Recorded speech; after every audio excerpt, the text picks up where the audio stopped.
salaysay at may kahulugan na dapat mapansin at maintindihan. Kahit sino ka man ay dapat malaman na dito sa mundo ikaw ay tuldok lang. Kahit na ang araw sa kalangitan, siya ay tuldok lamang sa kalawakan. Lahat ng bagay ay tuldok ang pinanggalingan, at kung masdang mabuti, tuldok ang uuwian.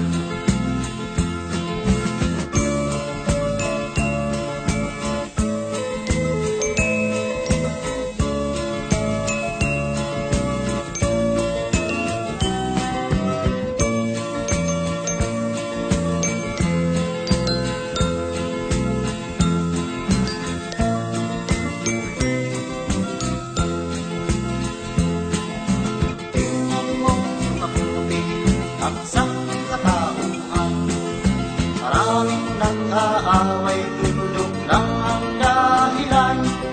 Sa aking nakita, ako'y natawa lang, pagkat ang nangyayari, malaking kalibangan.